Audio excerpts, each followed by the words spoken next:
में आगे और बड़ी खबर आपको अजमेर से बता दें, जहां विजयनगर ब्लैकमेल, रेप और हत्याकांड को लेकर बड़ा खुलासा हुआ है। ये बड़ी खबर आप तक पहुंचा रही हैं। पूर्व पार्षद हकीम कुरैशी की जमानत याचिका खारिज हुई है। अजमेर की पॉक्सो कोर्ट ने गंभीर अपराध माना है। रोजा रखवाने और कलमा पढ़वाने को गंभीर अपराध बताया है। आरोपियों के साथ जाने का दबाव बनाना गंभीर अपराध है। कुरैशी ने पीड़िता को डराकर आरोपी के साथ भेजा। 5 अन्य आरोपियों ने भी जमानत याचिकाएं दाखिल की हैं। ये बड़ी खबर विजयनगर धर्मांतरण, रेप और ब्लैकमेल कांड से जुड़ी है। पूर्व पार्षद हकीम कुरैशी की जमानत याचिका को खारिज कर दिया गया है। अजमेर की पॉक्सो कोर्ट ने इसे गंभीर अपराध मानते हुए कहा है कि रोजा रखवाना और कलमा पढ़वाना गंभीर अपराध है। आरोपियों के साथ जाने का दबाव बनाना भी गंभीर अपराध है। कुरैशी ने पीड़िता को डरा धमकाकर आरोपियों के साथ भेजा था। 5 अन्य आरोपियों ने भी जमानत याचिकाएं दाखिल की हैं।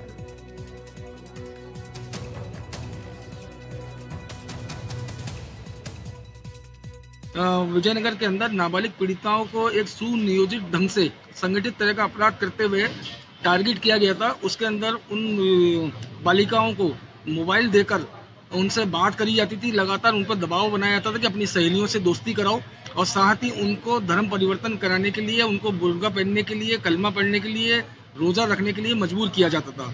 आज उन्हीं प्रकरणों के तहत एक प्रकरण 61/2025 में पूर्व पार्षद अब्दुल हकीम कुरैशी, जो इस प्रकरण का मास्टरमाइंड था, उसकी न्यायालय ने उसकी आज जमानत की अर्जी खारिज की है।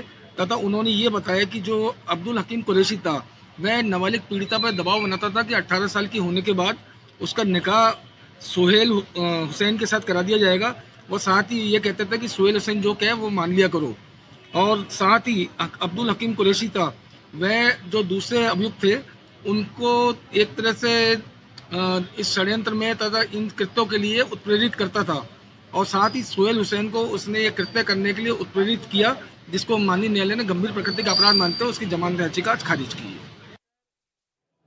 और इस पर जानकारी देंगे हमारे साथ संवाददाता पवन अटारिया अजमेर से लाइव जुड़ रहे हैं। पवन, आपसे जानना चाहेंगे धर्मांतरण और रेप कांड को लेकर पॉक्सो कोर्ट की ओर से क्या कुछ टिप्पणी की गई है, क्या बताया गया है पूरे मामले पर?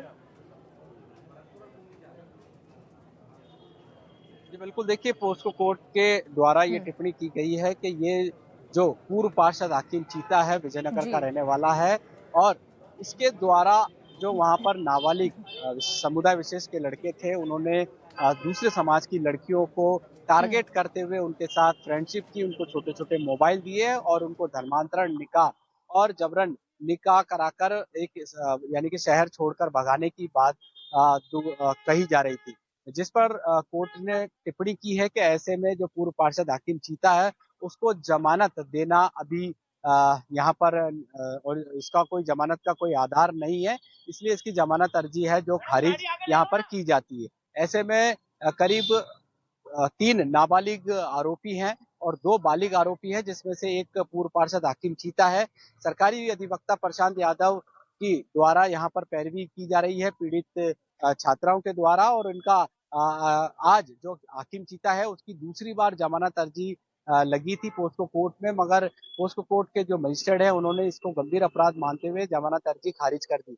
ऐसे में 5 आरोपी अभी भी न्यायिक अभिरक्षा में है, और जो कि इस मामले में पुलिस की इन्वेस्टिगेशन है वो लगातार यहाँ पर जारी है। ऐसे में पुलिस के द्वारा जो जी। छात्राओं के बयान लिए गए थे वो काफी महत्वपूर्ण साबित हो रहे हैं। इसी वजह से जो पीड़िताओं के द्वारा जो सोची समझी साजिश की गई थी, पीड़िताओं को जबरन निकाह कराने की बात की गई थी, धर्मांतरण का दबाव बनाया गया था, ये सभी चीजों आरोपियों पे अभी फिलहाल साबित हो रही है, जिसकी वजह से जो आरोपी है उनको जमानत माननीय कोर्ट से नहीं मिल पा रही। जी।